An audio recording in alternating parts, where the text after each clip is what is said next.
welcome to 5 Minute 40k, the short, sharp look at all things hobby. Today we're having a look at Ephrael Stern and Kyganil of the Bloody Tears from the updated Sisters of Battle codex. So who are Ephrael Stern and Kyganil?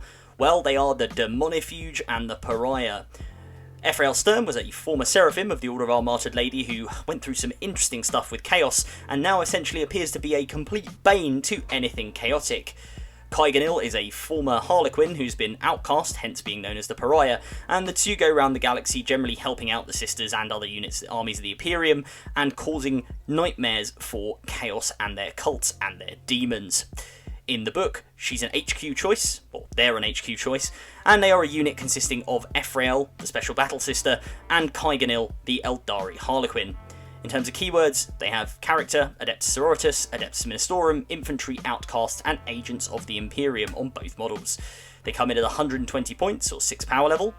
Ephrael has Movement 8, Weapon Skill 2, Ballistic Skill 3, Strength 4, Toughness 3, 6 wounds, 5 attacks, Leadership 9, a 3+ save, and a 4+ invuln save.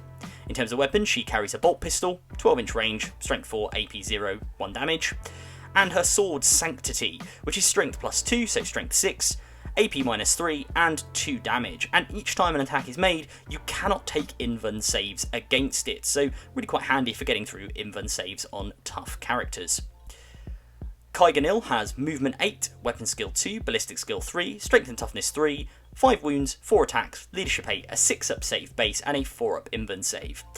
He carries Kyganil's Kiss, which is Strength +1, so Strength 4, AP -1 and 2 damage, and the Outcast's Blades, Strength User, so Strength 3, AP -1 and 1 damage, and each time an attack is made with these, you make 2 hit rolls instead of 1, effectively giving you 8 attacks if you use all 4 with this weapon. The unit as a whole gets the Zealot rule, which allows you to reroll all hits in combat if you're charging, have been charged, or have performed a heroic intervention. And if Ephrael is your warlord, then she has to have the Executioner of Heretics trait, which gives -1 leadership and combat attrition to enemy units within 6 of her. As with many characters in the Adeptus Sororitas Codex, they come with a boatload of special rules. First up is Wanderers, which allows the unit to deep strike, coming out of the webway in the lore. Divine Protection means they get a 4-up invuln save, as mentioned earlier. And each time an attack is made against the unit, enemies are actually -1 to hit and -1 to wound, which is a really nice durability boost on an otherwise Toughness 3, not particularly tough and tanky unit. Mysterious Saviour means that while Kyganil is alive and on the battlefield, each time the unit takes a wound, it has to be allocated to him first.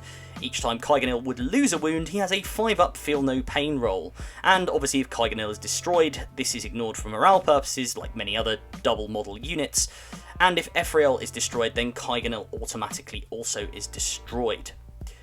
The very cool, very Batman-esque sounding Knight of Shadows means that while Kyganil is alive and on the battlefield, at the start of the fight phase, the unit always fights first if it's in engagement range of enemy units, really giving you the opportunity to get your hits and your wounds in early.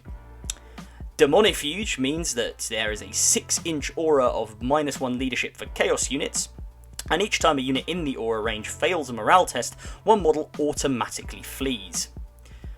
Bolts of Holy Judgment, again a very cool sounding rule, means that at the start of your shooting phase you roll 2d6, adding 2 to the result if there are any Chaos keyword units within 18 inches of Ephrael herself. On a 5-up, the nearest enemy unit within 18 inches and visible to Ephrael takes d3 mortal wounds, and on a 10-up, that unit takes d6 mortal wounds.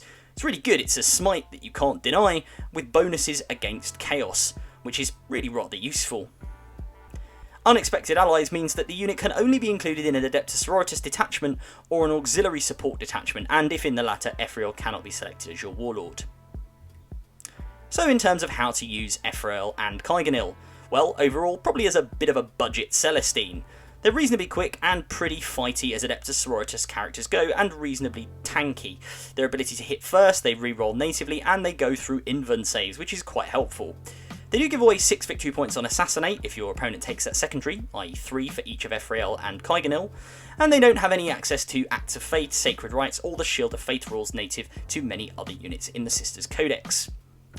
In terms of stratagems that you could use on them, Moment of Grace for 1 CP means that after making a hit, wound or saving roll, you can discard 1 to do Miracle Dice and add 1 to the roll for each Miracle Dice discarded. could be useful to pass close saves, but miracle dice are harder to get these days.